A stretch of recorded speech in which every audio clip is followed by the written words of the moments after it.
This is a video about the Super Mario Galaxy movie, mostly.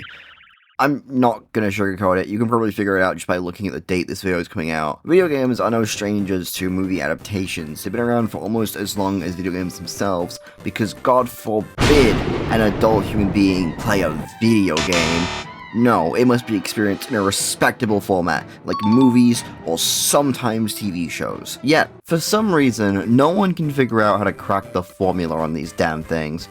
You'd think after 30 years of movie studios constantly trying and mostly failing to adapt the endless amounts of stories video games have told into film, that they'd have finally obtained the knowledge to do it correctly. But apparently not. You've got some rare cases in there, but they still haven't really become a commonality. Now, before we start with what I want to focus on, what exactly does make a good video game to movie adaptation, at least in my eyes? Well, it's not rocket science, it's actually rather simple. To me, a good video game movie is one that does not try to outscale one or the other. Games and movies are their own mediums, and when trying to combine them, you have to be willing to balance them out. You can't make a good video game movie and then try to make it as little movie as possible by treating it as if it were the game.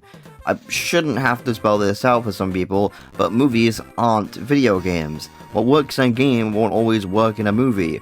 This is something that will become a bigger talking point later. And on the opposite side of things, it's the same case. Even if you make a good movie, if it isn't going to try and respect that it is adapting a story that originated via gaming as a medium, then why are you even bothering in the first place? Go make an original film or use a different IP. You cannot have one or the other. The best gaming movie adaptation needs to work as both an adaptation to the work it's using as its basis and as a movie itself.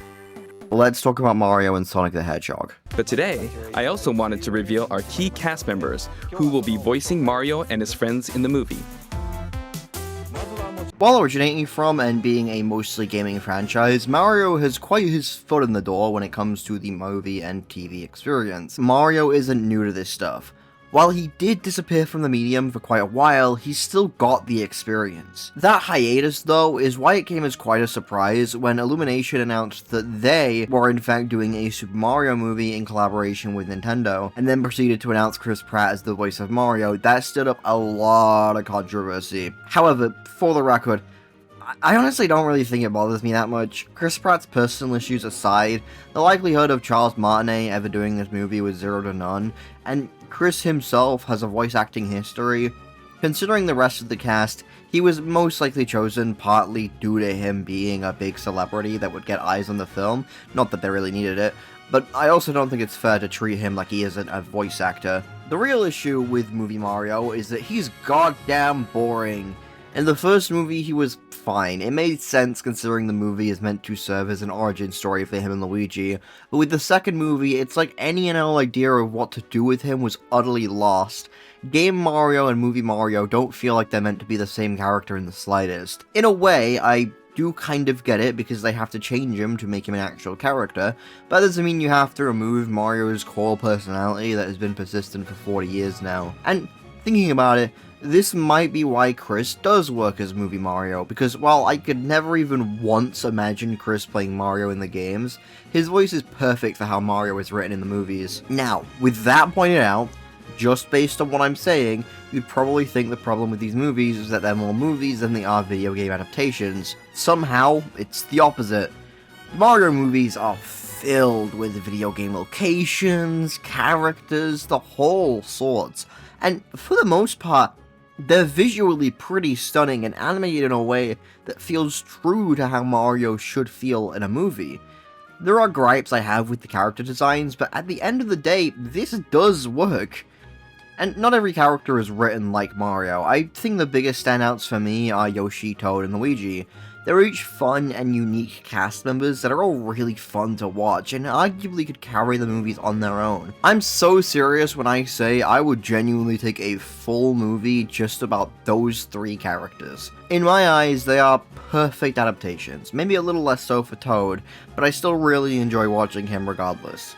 The problem is these movies just don't work as movies, and it especially gets so much worse when you look at interviews, and it feels like Miyamoto barely respects the medium, nor do the people involved want to make something that is actually good, that isn't just 95% jingling keys and making you feel immersed within the world. And this, everyone, is why I struggle to say the words. The Super Mario Bros. Movies are good video game adaptations. Because here's another issue. Yes, they have the characters, they have the worlds, they have the power-ups, etc. They have it all, but nothing is being done with them. It's like spending weeks trying to learn how to bake this beautiful cake, tons of hours and money gone into it in order to get the best outcome possible. But then once you have all of the ingredients, you don't actually use them, the cake is never being made. It feels like to me, everyone thinks a good video game adaptation should be one that simply uses the property, but I completely disagree. Why even have it in there if you're not going to do anything with it beyond just showing it to the audience and having them point their fingers at the screen like a dog being given a treat? The locations in Mario games feels like they're there for a reason, to provide fun and interesting gameplay/level mechanics that they might not be able to do without a particular theming. The locations in the Mario movies feel like they're there simply so you can say it's there, and that same thing goes for almost everything else in those movies.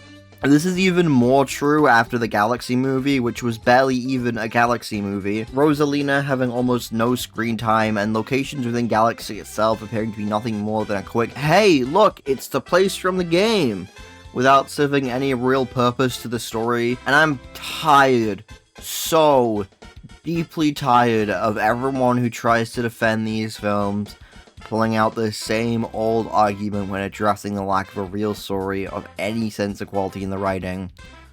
Well, the games didn't have much of a plot, because they're video games. Of course they don't. The gameplay is the focus. The goal of the Mario video game is to give you a challenging but enjoyable platformer experience.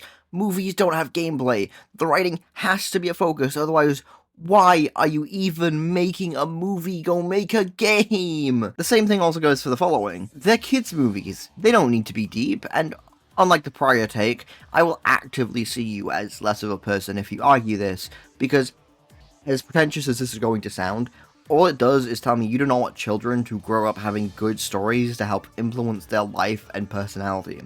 Avatar: The Last Airbender is an animated TV show about the difficulties of war and includes themes criticizing genocide, sexism, racism, and a whole lot more, aiming to teach its audience that no matter who you are, you have a place in the world and you deserve to be here, while being highly regarded as one of the best animated shows of all time. Who is its audience, you ask? Kids. It aired on Nickelodeon. And there are many, many more examples of incredible stories aimed at kids even within video games that predate Avatar, which was released in 2005.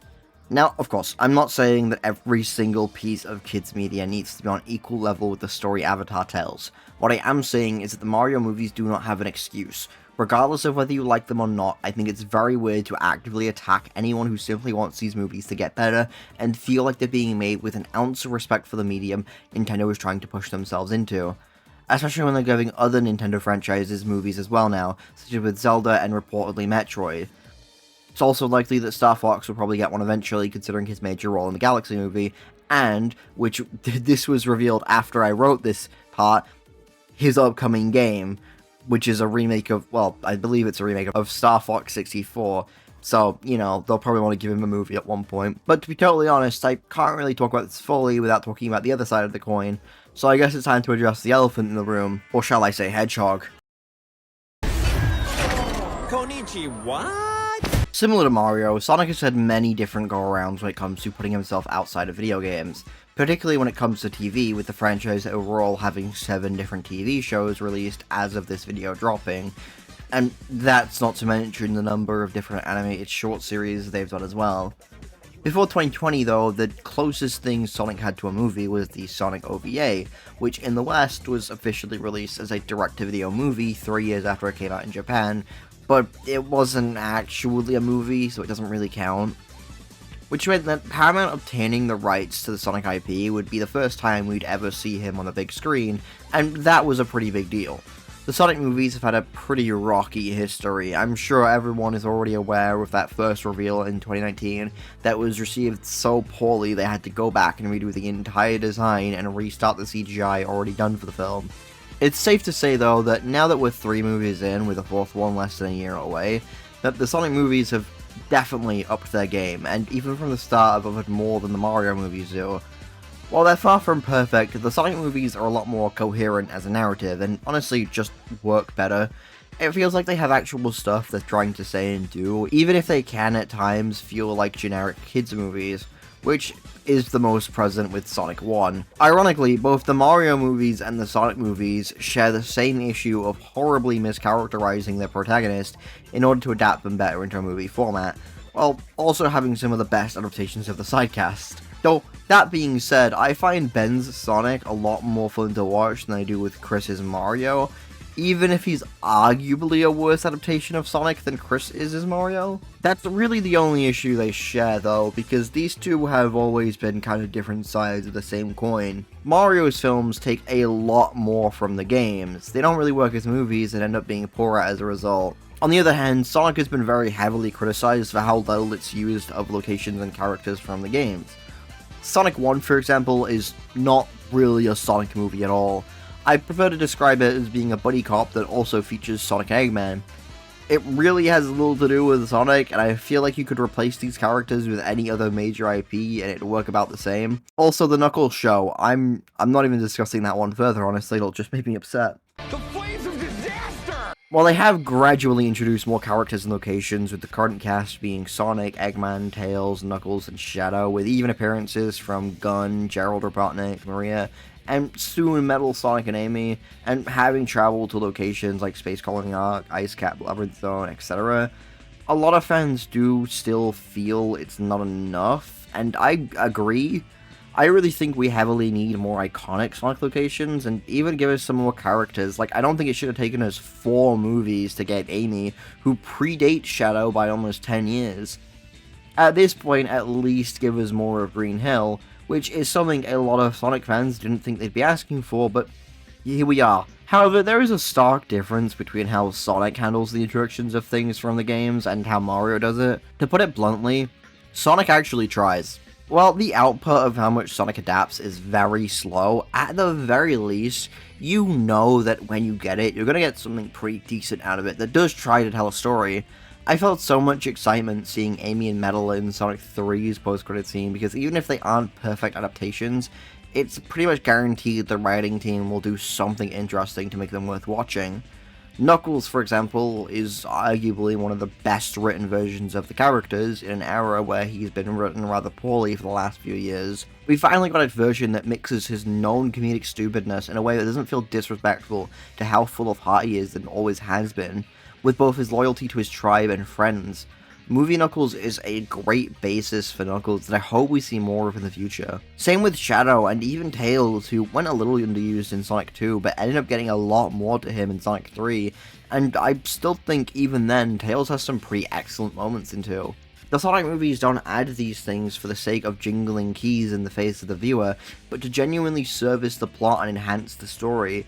Ice Cap is used to give us lore on the Emeralds, Labyrinth acts as the holding place for the Master Emerald, and do I really need to talk to you about the Space Colony arc? That being said, I still don't really think that's necessarily a defense. We shouldn't have to ask for more Sonic-esque things in a Sonic movie. I think it was fine for Sonic Movie 3, since Sonic Adventure 2 does largely drive for more realism compared to previous entries anyways, and Sonic Movie 2 does just barely enough to keep each location diverse compared to Sonic 1, but it still isn't enough. Green Hill, Chemical Plant, Angel Island, Silver, Blaze, etc. all should be in the movies, and it's a real shame that they aren't yet.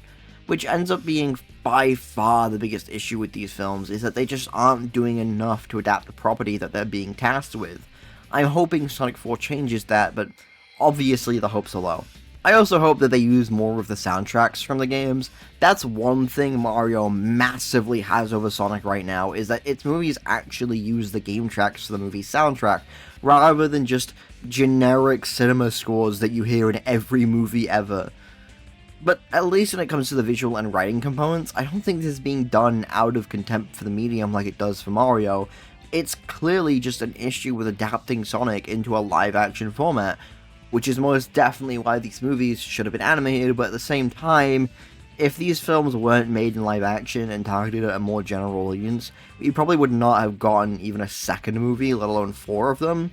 So, unfortunately, it's really just a soul for a soul. Now, Your Honor, if you don't mind, I'd like to bring in a third suspect. I call Pokemon to the stand. Gee, I wonder what happened to Brock. I wonder too. Maybe the river carried him far away, all the way to the ocean. Then some pirates spotted him and brought him aboard their ship, and one of the pirates has a wooden leg. You have a crazy imagination. Achoo! Then came the storm. Dare I say it, Pokemon, in my opinion, has perfected the video game adaptation method. Now, it's not a movie most of the time, but they do have movies, and everything they do can apply to the movies, so it's not really an issue, and it's my video, fuck you. Now, you can argue all you want about game quality, and even the quality of the anime post-Ash, or even post-XY, and in all fairness, I haven't seen much of Lyco's? Oh god, I just realized I forgot to check the pronunciation. It's fine. Of her anime. Not because of any particular reason, but just because I'm bad at keeping up with shows. So, I won't discuss much of that, but I don't need to. Because there's, 25 years of Ash's anime to talk about? And they nailed it with Season 1 in 1997. Why does Pokemon work? Why did the anime become so wildly beloved, with Ash and Pikachu, even individually, being some of the most iconic characters of all time? Because Ash's anime is an actual story that also adapts the games in full. Ash's story in the first season is literally about him and Pikachu traveling across Kanto in order to achieve their goal of becoming the Pokemon Master / Champion, while also making meaningful changes that add to the characters and to the world, and giving us a fun to watch cast with good dynamics like with Ash and Misty, or Ash and Pikachu themselves. This isn't to say the Pokemon anime is perfect and can do no wrong, but it's the best place to start, in my opinion, when looking into how you should be adapting an interactive medium into a non-interactive medium. The Pokemon anime captures the spirit and vibe of the Pokemon games in a way that almost no other video game to movie adaptations have done in almost 30 years since it aired. So much so that the anime has become what people look to when talking about what they'd like to see in a Pokemon video game. It's why ZA's battle system was so well received, because, at least for now, it's the closest we can get to replicating the incredible fights of the anime, compared to the usually turn-based format of the series. In fact, one could argue that since we're talking about Kanto Season, which means it's an adaptation of Pokemon Red and Blue, it actually surpasses the games. That's a joke. Maybe? Maybe not. I'll let you decide. Regardless, I think Pokemon really is the perfect basis for adaptations, using the world, characters, everything the viewer is familiar with from the games to tell a story that sticks with them for years to come. Telling a good story and forging a good adaptation. It should never be one or the other, but instead both. It can and always should be that, and yet somehow it feels like that art has been lost. This isn't to say that you can't enjoy the Mario or Sonic movies or any other video game adaptation we've received in the last few years, such as The Last of Us or Arcane, but like I said earlier, it's totally fair to want these adaptations, whether they're in the show or movie format, to be better. Hell, on that note, I enjoyed Arcane Season 1, even if I didn't like Season 2, and I love the Sonic movies regardless of if they're incredible adaptations. I still think they're really good movies. Video games are a medium equal to that of any other art form out there. Yet it still feels like they aren't being treated as such, which is why you keep hearing that annoying-ass take about the video game movie curse, when the truth is, there is no curse, rather poor leadership and direction. Look at how The Last of Us tried to get their cast to not play the games, when that's the complete opposite of what you want to be doing when you're adapting a story from a game. Wait a minute, I don't care about The Last of Us, what the fuck am I talking about? I don't give a damn about The Last of Us. But also, like, the solution isn't to just get video game guys in, because you know who made that decision with The Last of Us? Neil Druckmann, the guy who made the whole thing in the first place, like, literally the creator of the games, and also, like, a pretty bad person, but that's beside the point. And God forbid we look at Miyamoto's interviews regarding the Mario movies, because that'd be too easy to extend this video's runtime by, like, at least 30 more minutes. So, in fact, maybe the solution is to just get people who both care about the source material and also care about making a good thing in general within that medium. This isn't to say the people making this stuff don't care, because I'm sure, and I know a lot of them do, but at the same time, I'm tired of leaving something like Mario Galaxy wishing it was something more, something actually watchable that isn't, hey, you remember what? You'd love what? Remember him from Super Mario Bros. 2? Ooh, look at the toaster, the guys, the little hat guys from Mario Odyssey. Look at them. Look, maybe there isn't a solution. Maybe these movies are always just destined to be divisive and controversial, but unfortunately, I'm a hopeful person, and I want them to be better, and I think they will be better. I just think it takes a little bit of time, and then listening to people and critics, sometimes, on their issues. That's pretty much all I have to say on this topic, to be honest. Thank you for watching, and join me next time when I have to reiterate that movies and video games are separate mediums even further, because some people just didn't get it.